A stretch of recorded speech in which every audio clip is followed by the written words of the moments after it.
طایفه نداره، بدنش آزرده پیرمرد مریض احواله، آمد با قد کوانی مقابل ابی عبدالله استسلام کرد. صدا زد حسین آقا میشه به من این افتخار تاریخی را بدهید، منم برم خون ناپاکم را قاضی خون پاک شهدا کنم. آقا فرمود جون در خانه ما خیلی خدمت کرده، چند روز برو آزاد زندگی کن و را ببینید. صدا زد آقای خوبم تا زمانی که سفره بود و آب بود و غذا بود من بوده باشم، امروز که تیر است و خنجر است و میزه من شما را رها کنم؟ نه، این کار را نمی کنم، این خلاف ادب و انصاف و مروت. حسین معطلم نکن، اجازه بده. ارباب خیلی مهربان است، فرمود حالا که حرف مرا قبول نداری چرا به پسرم سید سجاد بخشیدم، برو از پسرم علی سجاد اجازه بگیر. آمد پیش امام سجاد دست ادب به سینه گرفت، جریان رو گفت. امام سجاد فرمود جون همونی که بابایم فرموده منم سفارش میکنم، برو چند روز آزاد زندگی کن. خیلی ناراحت شد. صدا زد آقا اجازه بده من یک حرف دلم را باز کنم. پیش پدرت حسین خجالت کشیدم نگفتم، حالا دیگه طاقت ندارم. یعنی آقا به من سفارش میکنه من بعد عباس زنده باشم.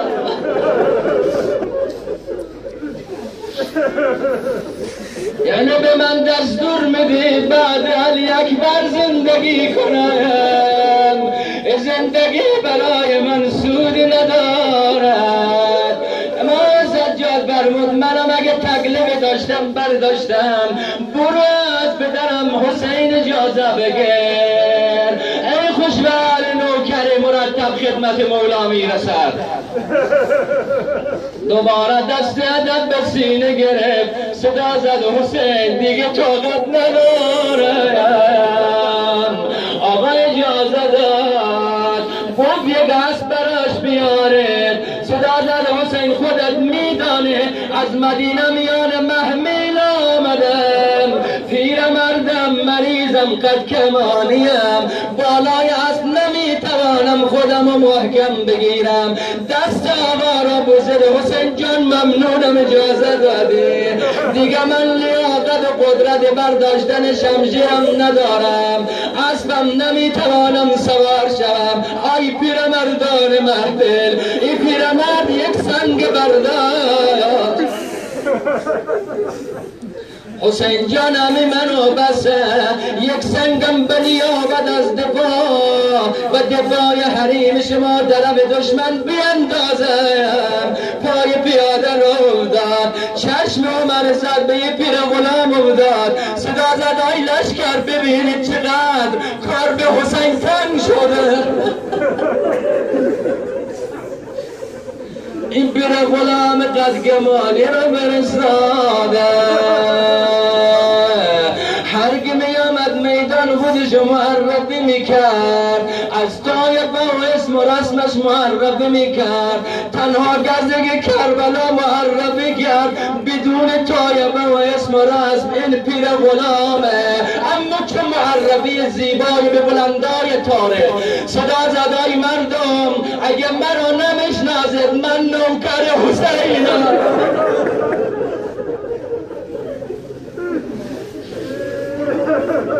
آی مردم مولای من حسین است، آقای من حسین است. عمر زد دستور داد آی لشکر پیر غلام را با شمشیر نزنید، با تیر نزنید، با نیزه نزنید. گفتن امیر چه کنیم؟ گفتن سنگ بزنید. 10,000 سنگ انداز بود کربلا، اینقدر سنگ زدن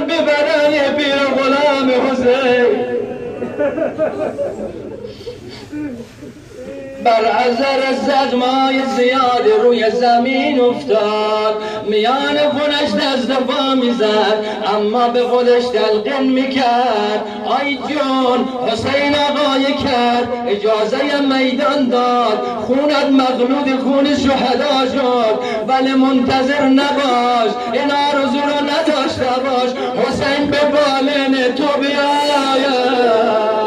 یا الله، همینطور که خودش تلقین میکرد یک مرتبه دید کسی صورتشو بر میداره، سرشو بر میداره، چشمای خونی رو باز کرد، دید حسین رو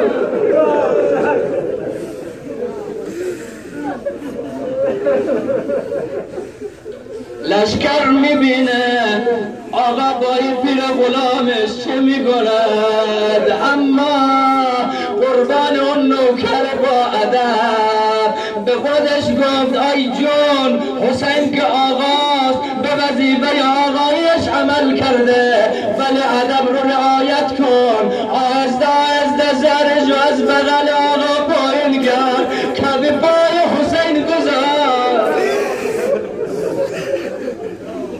بازم لشکر میبینه آقا چه میکنه، خوش به حالتان، میگه یک مرتبه دیدیم حسین خم شد، حسین خم شد، صورت روی صورت سیاه جون گذاشت. یا ابو عبدالله ای همه مردم آرزو دارن لحظه جان دادن بیایه، لحظه جان دادن بیایه. خونگاه جمله تاریخ و ثبت تاریخ صدا میزنه جنای عالم که افتخار را دارد، منی بدون قوم و قبیله، عزیز فاطمه صورت روی صورت من. هر که می آمد روی زمین می افتاد، حسین زرشو بغل می گرفت، بدنشو خیمه می برد. یا الله، اما زینب میگه و لحظه دیدم حسینم ازش روی زمین افتاد، کسی نبود صورت و سر حسینم رو برداره. لذا زینب آمد خودشو کنار بدن حسین رسان تا جشن حسین به خواهر افتاد. آی ناموسدارا صدا زد خواهر برگرد، چشم نامحرم به تو نیفته، هنوز سر حسین بالای نی نرفته. این جمله نواب خانم التماس دعا.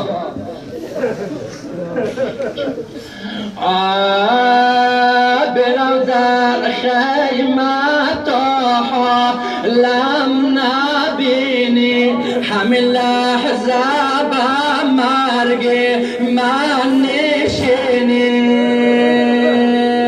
امام شمر فرموده زینب طرف خیمه برگشت، اما با چه حال برگشت؟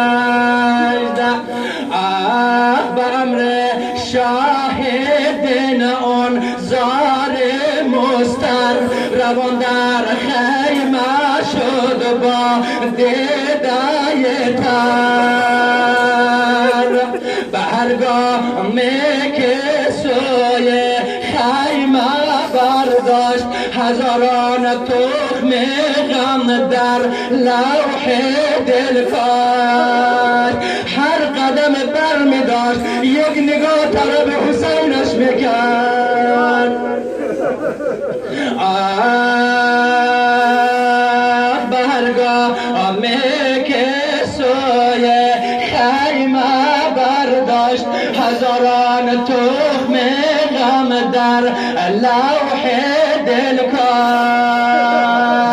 قدم در خیمه دل در قتل و گامان، کنار پیکر پر خون شامان، کنار پیکر پر خون شامان.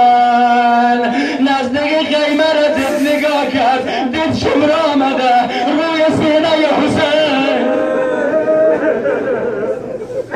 سه مرتبه یا حسین